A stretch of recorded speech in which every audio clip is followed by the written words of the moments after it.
the official leadership podcast from USMB for pastors and church leaders, where our goal is to increase our impact together.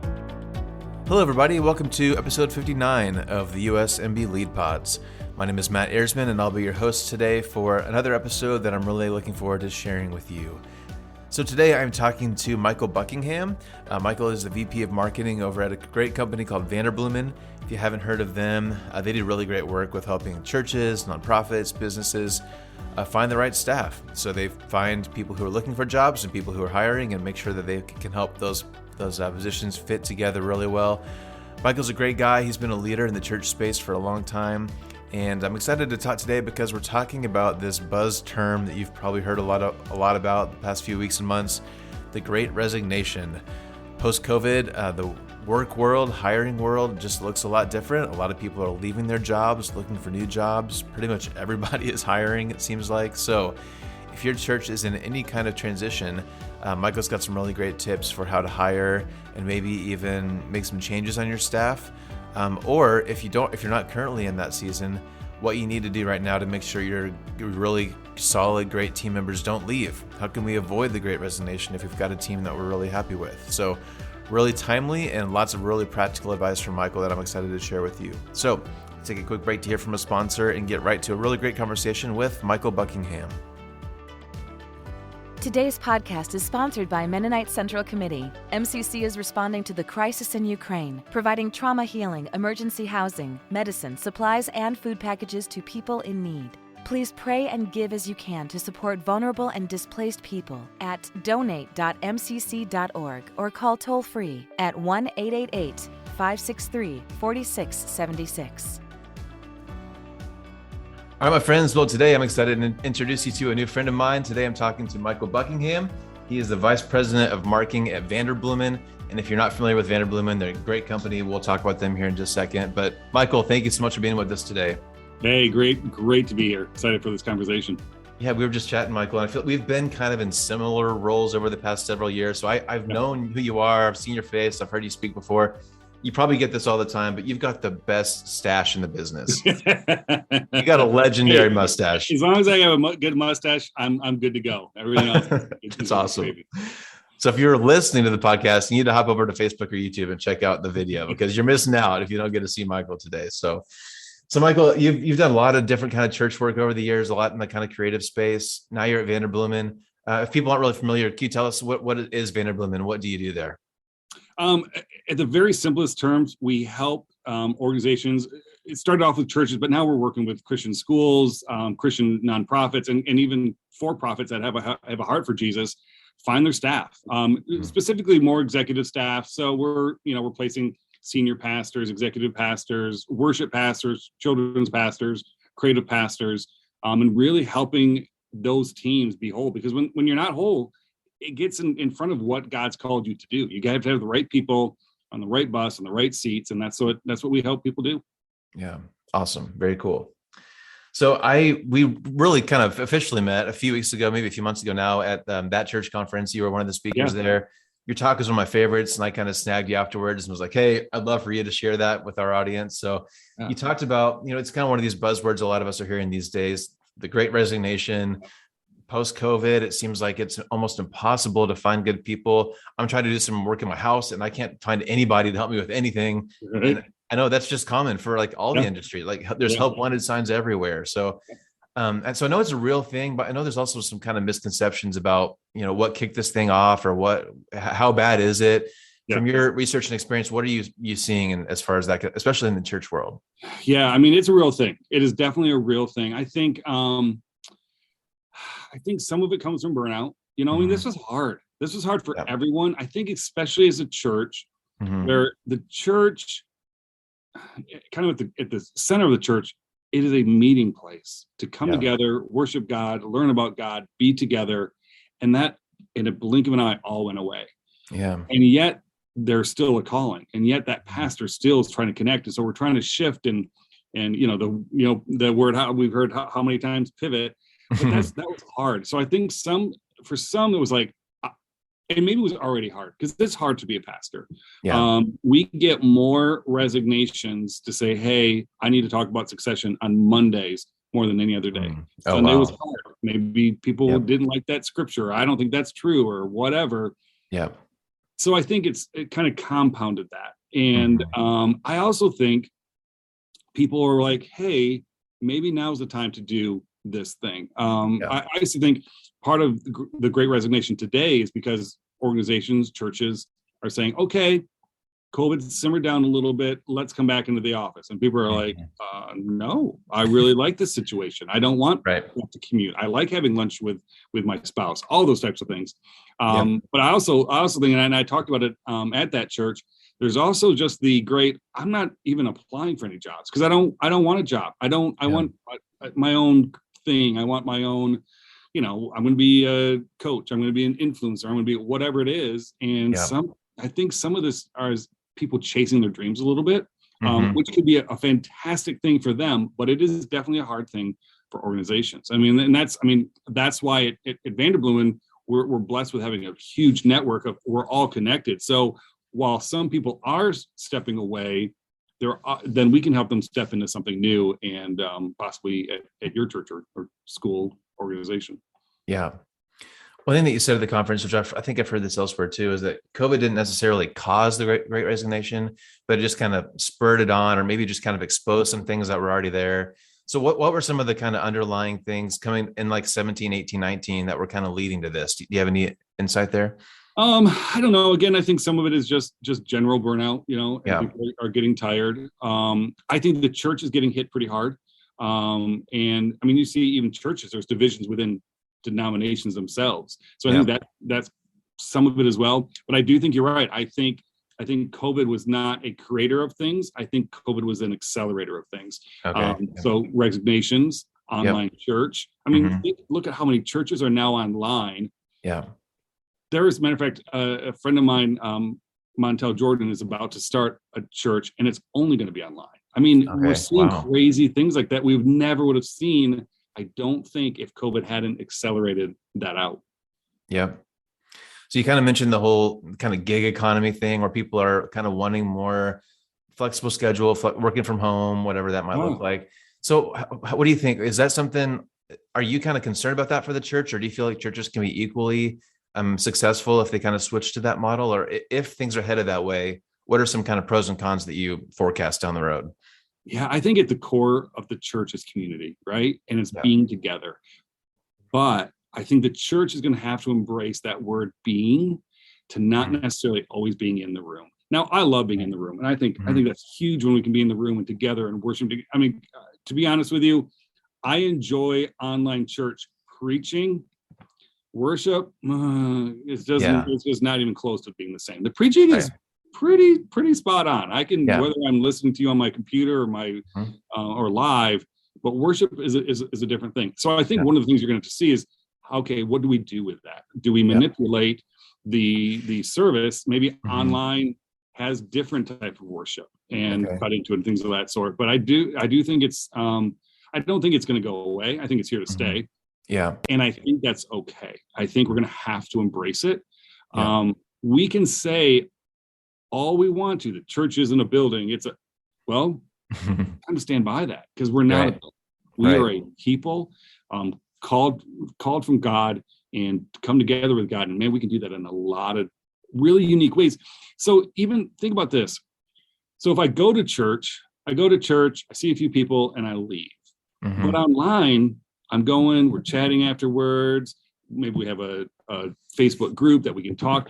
I think you might actually see even more community online than you do on a Sunday. Yeah. I think you're right. I think, there's a lot of opportunities that come with all those difficulties, right?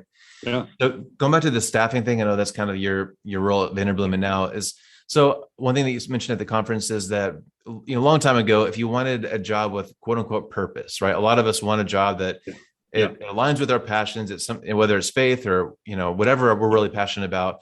For a long time, it was kind of like, you work in a factory or you're a teacher or you work in a church. But now one thing you mentioned is there's all these other parachurch organizations or more and more of the like Tom Shoes or Harry's Razors or whatever. There's all these companies who they're selling a product, but they've got this element of social justice or whatever that comes along with it. So Yeah. that's part of the problem. Well, maybe it's not a problem, but people have more options for a quote unquote purposeful job, right? Are you seeing that too? Oh, for sure. I mean, it used to be that if you wanted real purpose at the heart of what you did, you work for a church. Yeah. Now, I still think that is the number one purpose-driven entity out there, because it's not just save the forest, it's save someone's soul, right? Right. So it's there. Now, I do think as the church, and honestly any organization, we do need to consistently remind people of the mission that we're doing, and even more importantly, how they're playing a part. It's all about putting people over product. And so if I'm only talking to you about all the projects you're doing, did you get this done? Did you get this done?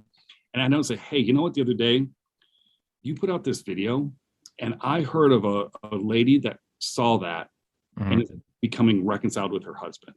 Yeah. And that does something to you. You're like, oh, I got to be a part of that. Wow. I want to do more of that. So we definitely need to bring up mission more and connect people to the mission and the role that they're playing into it. But we do have to realize that we need to do more than just mission, because there's a lot of other pieces. We talk about economics, we talk about appreciation, all those types of things. Yeah.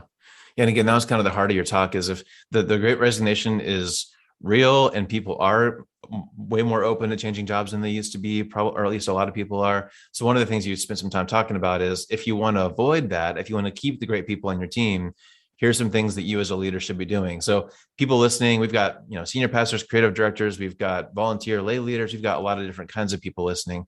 But if they're leading a team and they kind of want to avoid this potential resignation or burnout, what are some things that you think we can start doing a little bit better?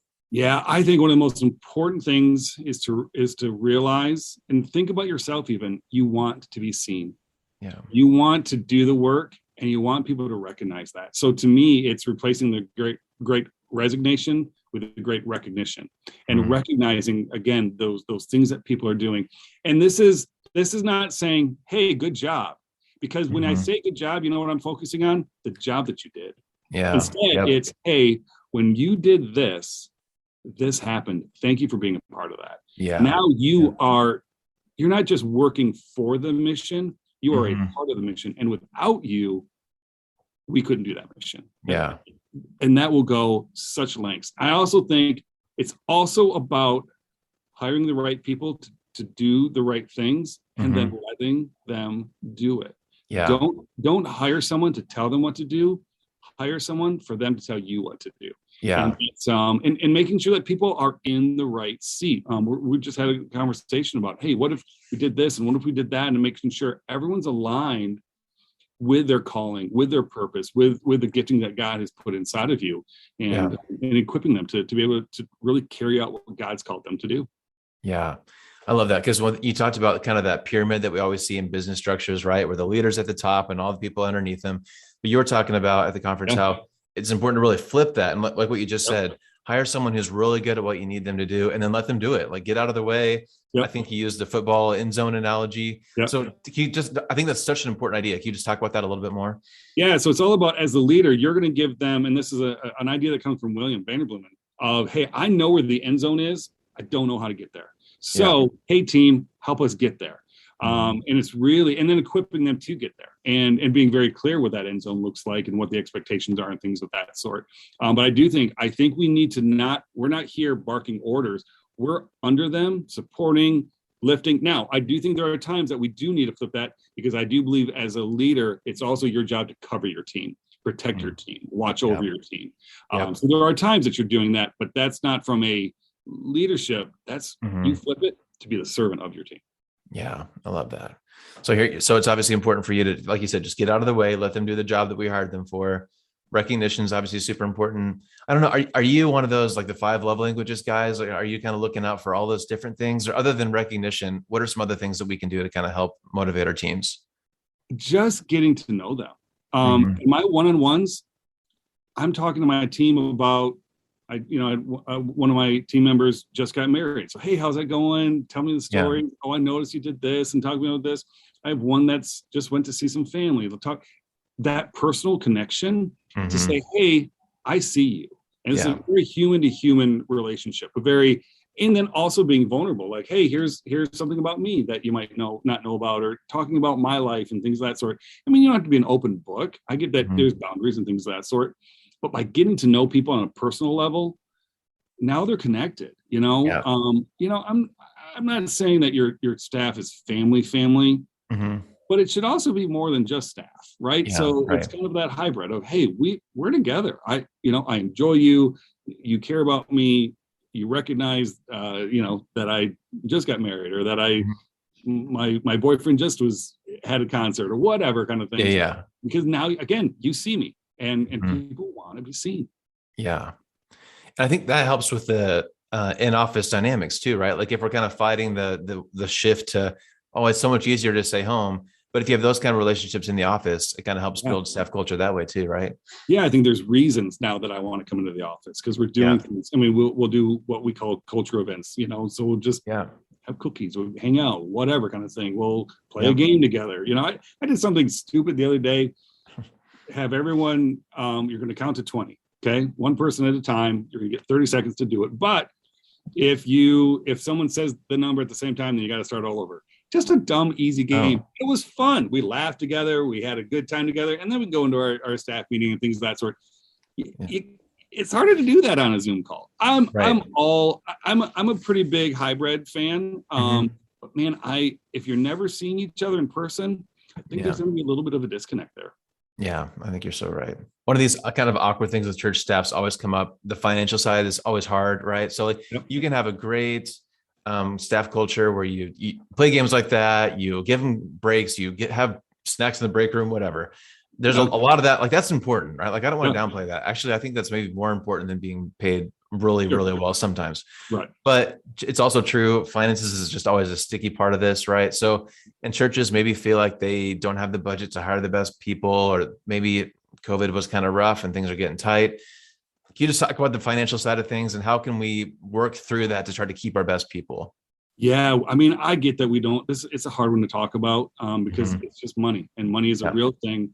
But I mean, forget just the reality that people need to get paid. The Bible tells us to do so. Right. And it's not too many times it's like, hey, we can't pay you that well, but this is for the Lord. But the Bible's like, don't say that. This is not a gift. This is give the oxen what they, let them feed, let them do their thing. But I also think sometimes churches just don't know. They don't know what people should get paid. Even especially in the creative world, right? Youth pastors, they kind of probably have a decent range. But some of the areas they don't. And even youth pastors, they may not. Even children's pastors, they may not. That's why Vanderbloemen has a whole compensation report. It's a couple $100 for 5 of them or something like that. But it gives you a nice range. Now, listen, you don't need to be on this side of the range. I get that. You don't need to be at the highest. But if this is the lowest and you're way over here, it's not fair. And that's going to hurt people. I mean, and so now they're worrying about, can I do this? Can I pay this? And then we're like, hey, you got to make sure you take vacation. I can't take vacation. You don't pay me to take vacation. I can't go anywhere. And that's pressing. And, so we need to take good care of our people. It's just reality of the world that we do live in. Yes, maybe you're not going to get paid as much as if you work at an executive level, whatever. But it shouldn't be crazy different, and it should be balanced across the entire staff. If one person's driving a Bentley and I got to ride a bicycle to work, that's the problem. Well, one really practical thing you liked, which I think is a really interesting idea. I hope if you don't mind sharing again, you said something at the conference. If someone on your team leaves, maybe think twice before you just straight up replace that person exactly with the exact same job description. Can you talk about that? I think it's really important. Use that as an opportunity to go, okay, do we need to replace that person, that role?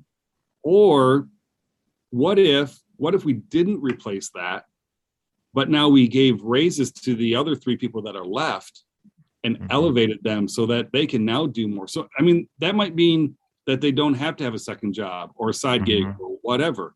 Or that could just be like, oh, thank you. Now I don't have to worry about, those bills so much, and I can focus a little bit more on work. So it's, but it can also be like, what if we didn't do that role and instead we did this role? I mean, it's again, don't just fill roles.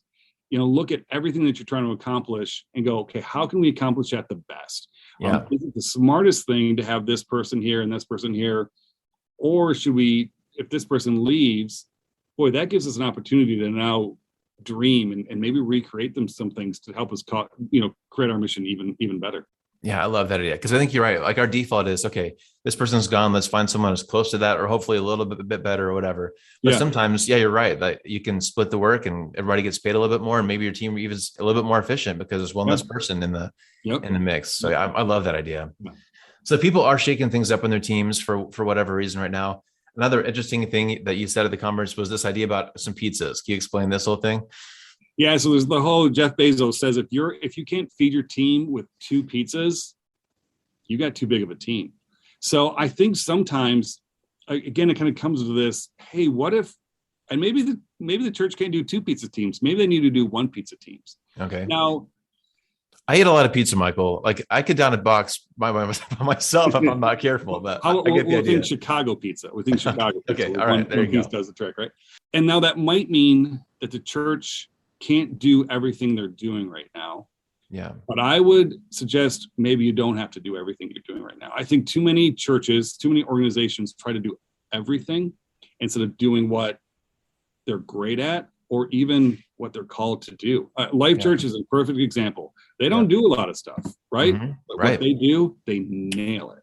Yeah. So they can do the 2 pizza teams because they have smaller teams that are very focused and staying on track. So I think we can look at, okay, what can we do to be, there's some efficiencies, but also just what are we the best at? What are we called to do? And let's go all in on those things to allow us to now maybe we have smaller teams. So maybe, again, I'm not going to rehire that person. So maybe our staff is a little smaller, but we can do some more things with it. And maybe some things are staffed and maybe some things are outsourced, kind of like you and I were talking earlier. Maybe you can't hire this full-time person, but boy, what if you can contract a fractional portion of that? So I think there's a lot of options you have there.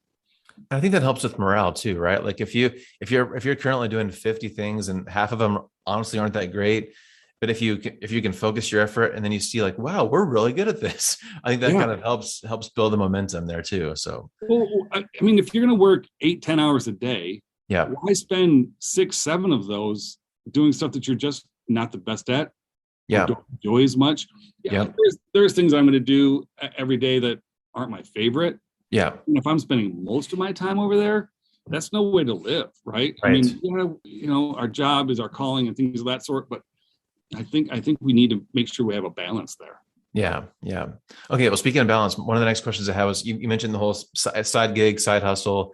These days, it seems like everybody's got their job and then they've also got this other job, right? Yeah. So I'd like to just hear your thoughts on that. Like, I've heard some people say like, oh, it'd be better if my employees didn't have a side hustle because then they can kind of focus all their energy on that job. They're not as tired or creatively worn out or whatever.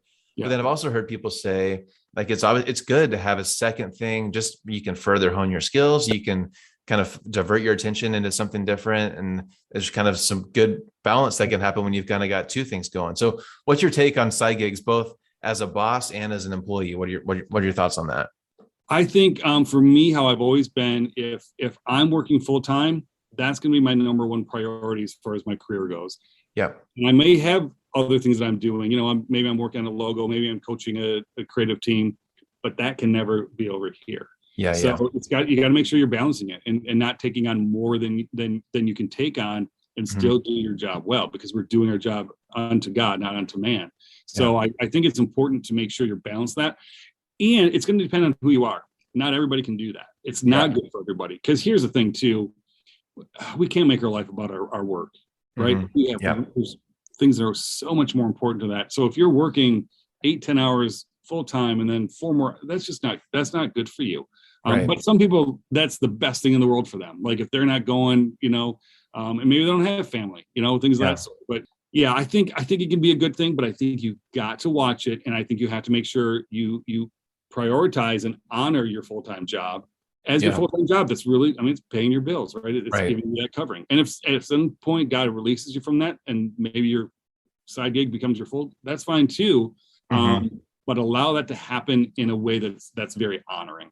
Yeah. And a lot of times in these conversations, we spend a lot of time talking about what the boss or the leader can do better, right? How to lead a better team or whatever. Yeah. But kind of on the flip side, it's also important for us to be good employees, right? Like Yeah. if we're not in the leader chair, maybe we're number 2, 3, 4, wherever we are on the chart. Yep. It's maybe equally as important for us to be good employees.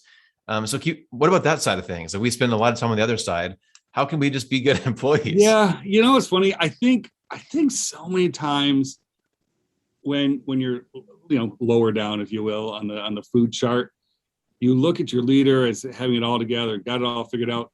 Man, they're hustling too. They're trying to figure it out too. Yep. And just as much as you're making some things up and trying some new things, like so are they. And so they need your support. They hired you for a reason. Yeah. And that's not just for a skill set, though it's certainly for a skill set, but they want you to partner with them to accomplish the task that's at hand. Yeah. And just hit that mission. And so it's also kind of just that reverse. As much as I want to be seen, make sure we're seeing them like, hey, the other day you did this, that was cool. And here's how that made me feel. And that goes like, oh, I remember my dad used to own a computer company. Okay. And he would throw a Christmas party, right? Mm-hmm. And you know what was really hard for him? When people wouldn't send a thank you card or say thank you. Yeah. But man, when they did, made such a difference to him. He's like, they see that they do value that did make them happy. I'm really glad I did that. And that will cause them to do more of those things. Right. Right. So, there's a little benefit in there for you as well. Yeah, definitely. It's good to have that holistic picture, right? We want to be a good boss and a good employee and help everybody grow wherever they are. Yeah. We're a team. Yeah, exactly. Oh yeah. Well, speaking of teams, so if someone listening's in a spot where maybe someone left or maybe they're considering leaving, and I'm sure you've got a lot of experience with this. If you're looking to hire a new person, what are some of the things that maybe we're not typically looking at that may kind of help a good person stand out? Does that make sense? So if we're hiring someone, if we're in the process, what are just some things to keep in mind to really make sure we get the right person? Obviously, there's a skill set. There's a resume. Great. But there's so much more that's important. Matter of fact, I would say what's not on the resume is more important than what's on the resume. William is working on some concepts of all the soft skills that it requires that makes you that top level employee. So, and what to be looking for and things of that sort. And it's about that relationship, personality. Do I want to spend the majority of my week with this person? Right. Is there good culture there? Is there a good relationship there? And understanding what your values are as an organization and see how that measures up with that person. Because if you value, one of ours is contagious fun, but this person's kind of straight and narrow, kind of not really exciting, they may not fit as well. Now, do you have to be 100% at every single value that you have? No, maybe not. Maybe I'm not as fun, but I am ridiculously responsive. That's one of our big core values here, being just on the spot. And if you text me, I'm going to text you right back, all that kind of stuff. But making sure that those values line up with who that person is. Yeah. I mean, even part of when we hire people, sometimes we'll do a little test of that sort. I'll get a text of, hey, I remember I got a text, hey, going to grab coffee in the morning. What's your favorite kind? And I replied right away, and like, yep, he's responsive, and that made a difference. So see what your values are as an organization, and make sure that they match up. That is going to be critical, because I have hired for skill before. It doesn't go well. Yeah, you have to hire on the person. I think that's what most of the gurus out there will say, right? Is hire based on values. But I imagine if you're in, especially if it's a senior pastor or head worship leader, head student minister pastor, if you've got a kind of a rock star speaker who doesn't necessarily fit in, it's got to be really hard to say no to the rock star and maybe go with the person who's not quite as good. But it pays out, right? Like you say that you've seen that, and that you always pick values over skill set. It does. But it also takes longer. It's just it's why Vanderbloemen exists, because it's not easy. It's really hard finding the right people. We spend a ton of time in the very beginning of any search, getting to know the church and their DNA. Yeah. And then the same amount of time on employees. candidates, things of that sort, and making sure that those fit. We liken it to heart surgery. I can have the best heart and the best person, but if those tissues don't match up, it's not going to work. So I can have a great skill set and a great person, but if they don't match up with the churches, it's just not going to work out. And so, they're the best singer in the world, but they caused division. And so they came in, 2 people left because of that. And then that person left anyway. Well, now you're down 3 people. Right. So, you have a senior pastor of all things, right? Where the senior pastor goes, the rest of it. So if they're the best speaker in the world, but they don't know how to lead, that's going to cause a really, really big problem. Now, there's things that they can do. There can be organizations that, they're the communicator, but here's this person that's going to lead. I've seen that too. So there's definitely lots of different ways to get around it. But you have to be real about it. And if you're going to do those things, you have to make sure there's some processes and structures involved. I mean, that's why we spend a lot of time consulting. Let's look at your org chart and maybe shift some things around to go, maybe that doesn't make sense for you because of those people, personalities, giftings, things of that sort. Yeah, cool. That's great. So we're kind of beginning to wrap up here. We started our conversation talking about how teams really need to be whole to operate at their best, right? Yeah. And so let's say one thing we haven't really hit on yet. I don't really know if this is something that Vanderbloemen kind of specializes in or not, but if a change needs to be made, either you decide it's time that you need to leave, or maybe you're on a leadership team and you're like, you know what, this person's just not working out. Yeah. How can we handle transitions well? Maybe from both sides. If you have to maybe let somebody go or make a hard change, or if you just realize it's time for you to go, how can we make transitions as smooth as possible? Yeah, we spend a lot of time on that. I think we've got Succession. The next book that William wrote, all about succession. Okay. And a lot of times we focus on succession for the senior pastor, but that should be going everywhere, right? Yeah. So it's about the person going out and the people coming in. So making sure that person going out is being set up well.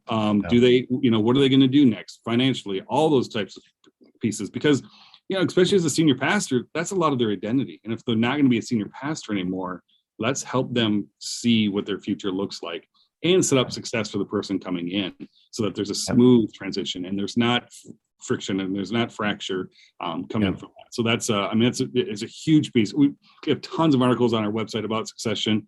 We're writing about it all the time on our newsletter because it's a big deal. And we're really seeing a lot more of it. I think part of it's just because of ages, right? So the church's leaderships are getting older. And so, we just, helped Rick Warren with some of the back end stuff of their succession. That's a big deal.